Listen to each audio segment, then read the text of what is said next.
घमंडी देवरानी। एक कनकगिरी नाम का गांव था। उसी गांव में राधा अपने पति गोपाल और देवर अमित के साथ रहा करती थी। राधा के घर में धन संपत्ति की कोई भी कमी नहीं थी। बस कमी थी तो एक संतान की, क्योंकि शादी के इतने साल बीत जाने के बाद भी राधा की अब तक कोई संतान नहीं थी। अब अपने देवर को ही वो अपने बेटे के समान माना करती थी। सुनिए जी, देवर जी अब बड़े हो गए हैं और उनकी पढ़ाई भी पूरी हो गई है। वो मैं ये कह रही थी कि अब हमें देवर जी की शादी कर देनी चाहिए। कह तो तुम सही रही हो, लेकिन एक बार इसके बारे में अपने देवर से भी पूछ लेना कि वो अभी शादी करना चाहता भी है या नहीं। और अगर उसे कोई लड़की पसंद हो तो वो तुम्हें बता दे, फिर करते हैं विचार इस बात पर। ठीक है जी। राधा ऐसे ही घर के कामों में लग जाती है। कुछ समय बाद अमित घर आता है और कहता है, भाभी माँ, अरे ओ भाभी माँ, बड़ी जोरों की भूख लगी है, जरा खाना तो लगा दो। ये लो अमित तुम्हारा खाना, लेकिन क्या मुझे ऐसे ही जीवन भर खाना बनाकर खिलाना पड़ेगा? शादी वादी करनी है या नहीं?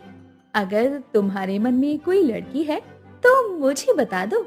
वाह वाह भाभी, भाभी हो तो बस आपके जैसी, मेरे मन की बात जान लेती हो। मैं आपसे ये बताने ही वाला था कि मैं एक गायत्री नाम की लड़की से प्यार करता हूँ, और क्या मैं उससे शादी कर सकता हूँ? अच्छा, तो ये बात है। ठीक है, इसके बारे में मैं तुम्हारे भैया से बात करूंगी। फिर क्या था, गोपाल और राधा को अमित के प्रेम विवाह से कोई आपत्ति नहीं थी और कुछ ही दिनों में अमित की शादी गायत्री से हो जाती है। शादी के बाद पूरा परिवार मिलजुल कर एक साथ रहने लगता है। गायत्री भी परिवार में मानो घुल मिल से गई थी। कुछ महीने ऐसे ही बीत जाते हैं। एक दिन गायत्री को चक्कर आ जाता है और वो गिर जाती है। गोपाल जी, अमित जी, जरा यहाँ आइए जल्दी। पता नहीं राधा को क्या हो गया, ये अचानक गिर पड़ी। क्या हुआ भाभी, गायत्री को क्या हुआ? घबराने की कोई बात नहीं है, ये खुशी की बात है। गायत्री माँ बनने वाली है, बधाई हो। क्या सच में डॉक्टर साहब? भाभी, भैया, आपने सुना, मैं पापा बनने वाला हूँ, और आप दोनों भी बड़े पापा मम्मी बनने वाले हो। हाँ भाई। हाँ, तुम दोनों को भी बहुत बधाइयाँ। आज का दिन बड़ा ही शुभ है। मैं कल ही गांव के मंदिर में जाऊंगी बच्चे और माँ के अच्छे स्वास्थ्य के लिए प्रार्थना करने। भाभी, मैं भी चलूंगी। ठीक है, तुम भी चल लेना माता के दर्शन करने। अगले दिन गायत्री और राधा मंदिर के दर्शन के लिए निकल ही रही थी कि तभी कुछ औरतें कहती है, अरे गायत्री, मैंने सुना है तुम माँ बनने वाली है। जरा अपनी जेठानी से दूर ही रहना, वो बांझ है, कहीं उसकी छाया तेरे ऊपर ना पड़ जाए। अरे हाँ हाँ गायत्री बहन, हम तो तेरा भला ही चाहते हैं, इसलिए बता रहे हैं। तेरी जेठानी के इतने सालों बाद भी कोई बच्चा नहीं है, और तुझे शादी के कुछ महीने बाद ही ये खबर सुनने को मिली है कि भगवान ने तेरी गोद भर दी। चुप हो जाइए, आप सभी के सभी बिल्कुल चुप हो जाइए। ये फालतू की बातें करना बंद कर दीजिए। और हाँ, ये मेरी जेठानी नहीं, मेरी बहन है, और इनके खिलाफ मैं एक शब्द नहीं सुनूंगी। ठीक है, हम तो तेरा भला चाहते थे, बाकी तेरी मर्जी। ये कहकर वो दोनों औरतें आगे चली जाती है। राधा पूरे रास्ते रोते हुए आती है और गायत्री अपनी जेठानी को बहुत समझाती है। ऐसे ही सुबह से शाम हो जाती है। उसी रात गायत्री अपनी माँ को फोन पर सारी बातें बताती है। अरे बेटी, तू मेरी माँ तो यहाँ आ जा। मैं नहीं चाहती कि मेरी बेटी और नाती पर तेरी बाज जेठानी का साया भी पड़े। अब तेरा बेटा ही तो इस खानदान का उत्तराधिकारी होगा। माँ, ये कैसी बातें कर रही हो? अगर आपको यही सब बोलना है तो फोन रख दो। अरे ठीक है, नहीं बोलती बाबा, लेकिन तू अपने और अपने बेटे का खास ध्यान रखना। मैं तेरे लिए केसर भिजवा दूंगी, उसे रोज दूध में डालकर खाइयो। ठीक है माँ।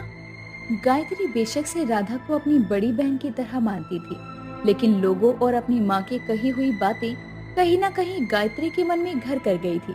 इसीलिए वो अपनी जेठानी से कटी कटी रहने लगी थी। और अगले दिन, क्या हुआ राधा, तुम सुबह से उठे नहीं? बिस्तर में लेटी हो?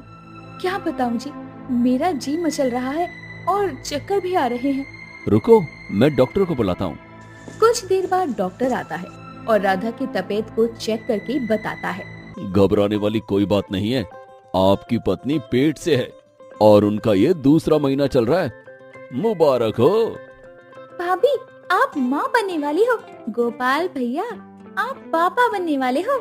याहू, मैं पापा के साथ साथ अब चाचा भी बनने वाला हूँ। गायत्री को राधा के पेट से होना अंदर ही अंदर खटक रहा था और वो कहीं ना कहीं ये सोच रही थी कि अगर सिर्फ उसका बेटा होता तो इस घर का वही एक लौता वारिस होता। गायत्री के मन में राधा के प्रति प्यार मानो कहीं छिप सा गया था। जैसे तैसे 8 महीने गुजर चुके थे। ये लो गायत्री, दूध पी लो, ये केसर भी डाल लेना जो तुम्हारे मायके से आया है। गायत्री ऊपरी मन से बोलती है, भाभी आपने क्यों इतना कष्ट किया? आप भी तो पेट से हो ना। कोई बात नहीं गायत्री, तुम मेरी छोटी बहन जैसी हो, तुम्हारा ध्यान रखना तो मेरा फर्ज है ना। ठीक है भाभी, लेकिन हाँ, ये केसर आप भी अपने दूध में डालकर पी लेना। गायत्री, मैं ये केसर नहीं ले सकती। ये केसर तुम्हारी माँ बड़े प्यार से तुम्हारे और तुम्हारे बच्चे के लिए देकर गई हैं, इसलिए तुम्हें मेरी कसम है, मुझे मजबूर मत करना इसे लेने के लिए। ठीक है दीदी, मैं कुछ नहीं बोल रही। ऐसे ही समय बीतता है और गायत्री अपने बच्चे को गोरा और तंदुरुस्त करने के लिए रोजाना केसर वाला दूध पीती थी। और एक दिन, भाभी भाभी, अमित जी कहाँ हो सभी? क्या हुआ गायत्री? भाभी, मुझे बहुत दर्द हो रहा है, सहा नहीं जा रहा। गायत्री, घर में ना देवर जी है और ना ही गोपाल जी, ऐसे में मैं क्या करूं? चलो मैं ही तुम्हें अस्पताल ले जाती हूँ। जिसके बाद राधा जैसे तैसे गायत्री को अस्पताल पहुंचाती है। तभी वहाँ पर गोपाल और अमित भी आ जाते हैं। उसी दौरान राधा को भी लेबर पेन शुरू हो जाता है और कुछ ही घंटे बाद राधा जी को एक बेटा हुआ है, वहीं गायत्री जी का बेटा मरा हुआ पैदा हुआ है। गायत्री जी रोजाना ही किसी जहरीले पदार्थ का सेवन कर रही थी और वो पदार्थ शायद केसर में ही मौजूद था और उसी के कारण उनके बच्चे ने पेट में ही दम तोड़ दिया और अब गायत्री काफी कमजोर है और वो कोई भी सदमा बर्दाश्त नहीं कर सकती। हे भगवान, आपने ये क्या कर दिया? भाई, ये समय रोने का नहीं है, बल्कि हालात को समझने का है। इसके बाद दोनों भाई राधा के पास जाते हैं और सारी बातें बताते हैं।